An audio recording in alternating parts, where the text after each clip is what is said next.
outline-nya ada introduction, epidemiologi, ada immediate life threatening data motor, ada potential life threatening dengan conclusion. Dan juga nanti ada sedikit review untuk PDF-nya Golden Hours yang 24 yang kemarin sempat di-share di Tio. Kemudian ini trauma toraks, yaitu ada trauma yang mengenai rongga toraks di dada ini. Jadi ada yang sifatnya itu burn atau sifatnya itu tumbul, ada yang penetrating atau luka tusuk. Di sini trauma toraks merupakan salah satu trauma yang sangat sering terjadi dan juga menyebabkan tiga besar dari trauma yang menyebabkan kematian setelah trauma abdomen juga trauma kepala. Kira-kira 25% dari trauma toraks ini menimbulkan kematian. Dan di sini disebutkan yang tumpul ketika daripada trauma toraks yang penetrating. Biasanya itu ada pada KLL atau pada jatuh dari ketinggian maupun adanya crash injuries. Nah, sebelum kita mengetahui trauma toraks, kita harus tahu dulu apa yang harus kita lakukan ketika ada trauma. Pastinya adalah primary survey, yaitu ABCD. Kemudian ada jam di primary survey, ada cek apa, cek toraks dan juga trauma series yang lain. Kemudian juga ada secondary survey dari tutu, kemudian ada jam to secondary survey, lalu definitive care, dan juga jangan lupa kita juga harus record semua tindakan kita melalui medical records. Kemudian primary survey, seperti kita tahu bahwa primary survey itu adalah hal yang paling awal harus kita lakukan ketika kita datang pasien trauma. Ada A, B, C, D, E, ada RW, jalan nafas, breathing, sirkulasi, disability, juga exposure. Ini harus kita kuasai semua sebelum kita nanti mengakses trauma toraks itu. Nah, kemudian ada macam tipe-tipe dari trauma toraks yang life threatening, yaitu ada immediate life dan potentially life. Untuk yang immediate life itu ada 6, untuk yang potential life ini ada banyak di sini. Untuk yang immediate life ada obstruction, tracheobronchial injury, open pneumothorax, nasal pneumothorax, massive hematotoraks, dan cardiac tamponade. Kita bahas satu-satu. Pertama, airway obstruction. Di sini ini masuknya ke airway, cuman masih berhubungan dengan toraks juga.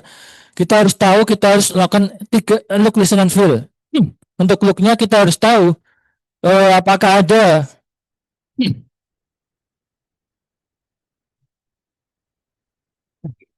siap salah. Kita harus tahu dulu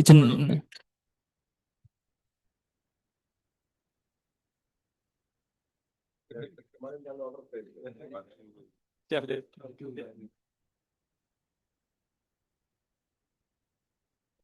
Terima kasih. Siap, Dok. Lanjut, Dok. Kita harus tahu dulu, look dulu. Kita harus lihat apakah ada sumbatan jalan nafas, apakah ada gejala air hunger atau pasien itu distress nafas. Kemudian kita listen, kita dengarkan apakah ada suara-suara nafas tambahan, ada selidor, ada gargling atau yang lain. Kemudian kita juga feel, kita lihat apakah ada krepitasi apa enggak di dadanya, di sekitar leher. Kemudian kita juga lihat juga apakah ada hal-hal yang memang jadi sumbatan. Contoh mungkin cairan, mungkin muntahan yang masuk kembali ke dalam paru. Kemudian yang kita lakukan apa? Kalau itu memang cairan, kita suction, lalu kita lakukan bebaskan jalan nafas bisa melalui jauh tunas atau head touching lift. Kemudian untuk jika diperlukan kita perlu definitive airway berupa ETT nanti. Kemudian yang kedua ada tracheobronchial injury, di mana adanya cedera pada saluran dari tracheobronchial. Di sini juga bisa menyebabkan adanya sumbatan jalan nafas. Gejalanya biasanya ada batuk darah, kemudian ada sistem subkutis, mungkin ada tensi pneumotoraks, juga ada cyanosis. Di sini actionnya apa? Kita jika ada tensi pneumotoraks, kita tentunya harus pasang chest tube, kemudian lakukan intubasi jika dibutuhkan. Kemudian juga kita lakukan beberapa hal untuk menolong pasien. Di sini juga ada indikasi dari surgical atau konservatif dari tracheobronchial injury. Untuk konservatifnya, jika memang pasien bisa breathing spontan, minimal dari mekanika ventalisnya maupun tidak ada tanda-tanda dari cedera esophagus maupun mediastinum. Untuk yang surgical, jika ada perburukan dari emfisema subkutis maupun ada pneumo mediastinum, ada pneumotoraks, baik itu yang ada fistula maupun yang tidak, kemudian kita ada pneumotoraks yang gagal re-expansion. Dan emergency jika adanya eh, dinding esofagus yang prolaps maupun adanya kegagalan nafas maupun ditemukan waktu intraoperatif, contohnya ditemukan oleh penggunaan juri. Ketiga, pneumotorak ini adanya pneumotorak yang terbuka. Di sini ada sucking wound. Biasanya kita untuk terlaksana pakai plastik tiga sisi, namun ketika di IGD kita harus pasang chest tube. Kemudian pasien pneumotorak. Pneumotorak ini bukan adanya gejala-gejala berikut, yaitu ada berkurang spiritual, juga ada mungkin CVP yang meningkat, dan juga ada potensi atau hemodinamikanya tidak stabil. Kita bisa lihat dari inspeksi, dari kita lihat ada takipnya, kemudian ada gerakan asimetris dari dinding dada, kemudian dari musuh kita juga bisa melihat ada sonap, kemudian auskultasinya biasanya sudah menghilang. Di sini kita harus melakukan needle thoracentesis. Di sini tidak perlu ya, di sini harus didiagnosis secara klinis, jadi tidak perlu thorax. Kita perlu metode condition, bisa di chest 2 atau di chest 5 kalau akan dilakukan pasang chest tube. Ya. Kemudian yang ke dalam masih hematotoraks yang sangat banyak di sini sampai lebih dari 1.500. Sini perlu diperlukan emergency dari torakotomi jika seandainya inside bleeding itu lebih dari 1.500 atau dalam bisa 700. Kemudian untuk tren kalau di atas 200 per jam atau 3 sampai 5 cc per kilo per jam selama lebih dari 2 sampai 4 jam juga dibutuhkan kemungkinan untuk torakotomi. Selanjutnya ada kajak tampung di sini. Kita ketahui ada slide ini ada potensi dengan uh, ekspresinya yang menunjang ada kita lihat suasana jauh kemudian juga meningkat. Sini kita harus melakukan sintesis jika menemukan adanya subsibot, misalnya maupun apikal, misalnya kita melakukan subsibot. Kemudian potensial flattening injuries, ini ada chest, di sini kita ada multiple fraktur segmental dari iga atau dari di sini kita bisa nanti menyebabkan gangguan hemodinamik karena ketika pasien itu inspirasi justru akan terdesak parunya ke dalam, ketika aspirasi keluar mendesak kembali sehingga menyebabkan jadi stres nafas. Perlu adanya tata laksana khusus nanti berupa bantuan ventilasi maupun nanti akan dilakukan clipping costa.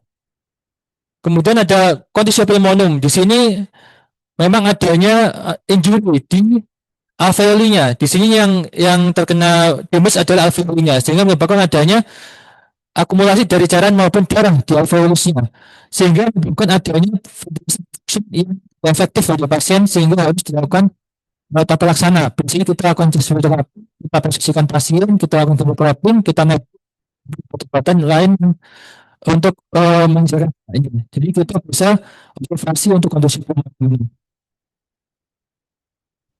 Dan ada cardiac injury. Jika memang ada cardiac injury pasien, ini juga bukan untuk pelaksana khusus yang mungkin nanti sampai pada operasi. Kemudian ada diseksi aorta. Di sini juga kita dibutuhkan untuk tata laksana yang lebih lanjut juga. Nanti jika memang bisa melakukan TEVAR nanti ataupun nanti jika harus pasien tidak sabar kita melakukan open untuk trakotomi untuk melakukan diseksi aortanya atau rupture melakukan kalau masih diseksi dan tidak rupture maka harus kita lakukan laksana TEVAR ini. Kemudian adanya injury pada diafragma. Di sini kita bisa tahu, kita bisa lihat dari rongsen biasanya ada peningkatan dari dinding diafragma. Jadi diafragma naik sebelah. Ya kita tahu ini sering salah arti. Kadang kita mengartikan sebagai hal yang lain seperti mungkin ada lembaga motor atau yang lain. Dan ini adalah dari diafragma. Kita bisa cek mungkin dari pemasangan NGT jika kita memang tipnya ada di toraks mungkin nanti bisa merupakan suatu diafragmatic injury. Ada di esophagus adanya cedera pada esophagus di sini hati-hati karena bisa menyebabkan mediastinitis karena adanya gastric content yang masuk ke dalam mediastinum melalui lubang yang ada di esophagus itu. Kemudian ada beberapa review tentang the trauma golden hours. Ini terkait dengan tadi itu kita bagi trauma terus individu, terkait injury, kita bisa tahu sendiri untuk algoritmanya. Pasti yang pertama adalah TLS dulu, ABC dulu. Kemudian kita bisa tahu apakah dia itu ada faktor toraks atau tidak, atau ada starting factor. Nanti kita akan dikasih suatu algoritma di mana kita apa harus kita lakukan ketika menemukan kondisi-kondisi sesuai dengan kondisi pasien saat itu. Contohnya adalah ada trauma toraks yang blunt dengan kecelakaan ABC ditemukan pneumotoraks. Nah, kita evaluasi apakah dibutuhkan untuk pasang chest tube, juga dibutuhkan chest tube, atau pasang chest tube, kemudian jika memang baik kita pulangkan. Contoh seperti itu.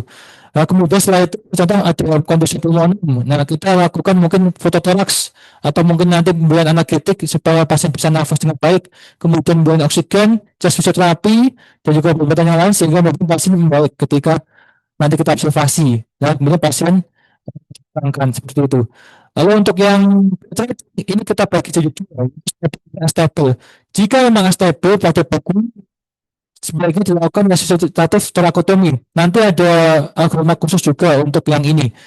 Lalu untuk jika stabil, maka kita lakukan rongsen. Jika ada pneumotorak yang dibutuhkan torakotomi atau dibutuhkan chest tube, maka kita berikan chest tube. Kemudian kita observasi di sini apakah kurang dari 1.500 atau pasien lebih dari 1.400. Jika kurang, observasi. Jika memang unstable kemudian lebih dari 1.400, kita eksplorasi trakotomi. Seperti itu. Kemudian untuk aku jelaskan juga, tetap pakai location and fill, juga IAPP untuk menjelaskan toraks. Jadi kita bagi untuk stable, juga stable. Untuk unstable kita bagi apakah ada yang ada suara nafas di sini yang timpanik atau dullness, perkusi yang timpanik atau dullness, maaf, atau suara nafas yang hilang semua. Di sini suara nafas hilang semua, tapi ada yang timpanik, ada dullness. Ini cara cepatnya. Jika memang dia ada timpanik, maka kemungkinan ada pneumotorak. Jadi kita lakukan deduction. Jika memang dia itu dullness atau tidak ada atau dia itu redup, maka kemungkinan ada masih pneumotorak. Maka kita pasang chest tube. Kemudian ini untuk yang pasang juga apakah suara nafasnya atau tidak. Nah, kita sama-sama kita X-ray. Jika ada matotoraks, jika diperlukan kita pasang atau chest tube. Jika kondisi kita nanti kalau di sini di CT scan, tapi biasanya kalau di subdomen mungkin kita observasi. Kemudian ini untuk emergency department emergency. Ini jika ada sudden cardiac arrest atau ada PA dengan profound refractory shock. Jadi di sini itu kita bisa, atau di sini ada pasien with thoughts and absence of life. Karena ini di sini itu kalau yang masih ada kemungkinan hidup, di sini ada banyak yang harus diperhatikan. Yaitu yang pertama dia apakah trauma toraks penetrating atau di luar toraks atau dia brain injury. Kalau dia itu penetrating, dilakukan trakotomi resusitatif jika CPR kurang dari 15 menit masih belum berhasil. Di sini ini dikerjakan seperti itu. Kemudian jika dia itu dari ada injury yang lain, jadi dia itu dilakukan sama, tapi cuman hindari cedera kepalanya. Jadi jika ada cedera kepala itu dihindari untuk melakukan ini. Kemudian untuk injury, untuk yang luka yang untuk yang trauma yang tumpul, itu saya CPR-nya di sini. Nah, kemudian untuk yang suspension, di sini masih ada tempat untuk trakotomi resusitasi pada penetrating injury. Untuk yang lain-lain tidak ada tempat untuk trakotomi resusitatif seperti itu. Kemudian untuk yang guideline yang lain di sini sama juga seperti tadi. Ini sama, yang dihindari, yang tidak diperbolehkan untuk dilakukan trakotomi yang adalah yang suspension dengan injury. Untuk yang penetrating selanjutnya ini sangat jarang ada literatur yang menyebutkan itu berhasil. Tapi yang penetrating sebaiknya terakotomi yang berada injury dengan sistem cardiac arrest seperti itu. Nah, kemudian untuk kesimpulannya, trauma thorax memang trauma yang sangat sering juga terjadi pada pasien KLL, karena kita harus menguasainya, apalagi sebagai TKV kita harus menguasai semuanya dari A sampai Z tentang trauma toraks. Kemudian kita juga harus tahu mana yang kira-kira berpotensi immediate maupun potensial untuk mengancam nyawa. Jadi kita bisa nanti melakukan triase sendiri kira-kira bagaimana cara kita untuk menangani trauma-trauma tersebut ketika mungkin ada banyak yang pasien datang atau seperti apa, nanti kita bisa tahu mana yang harus ditangani terlebih dahulu. Kemudian kita juga harus mengetahui guideline yang ada sehingga kita bisa menangani pasien dengan baik dan benar, juga mencegah adanya kematian pada pasien karena kita bisa melakukan penanganan yang baik hingga membuat pasien dengan baik. Demikian dari kami, terima kasih. Assalamualaikum warahmatullahi wabarakatuh. Ya, terima kasih. Mungkin ini saya nggak perlu ngomong banyak-banyak nih, langsung kita diskusi aja, karena ini trauma torak udah sering kita bahas dan sering kita temui, dan sering kita lakukan di GIRI. Silakan, ada yang mau tanya terkait ini semua? Aku rasa hal-hal yang baru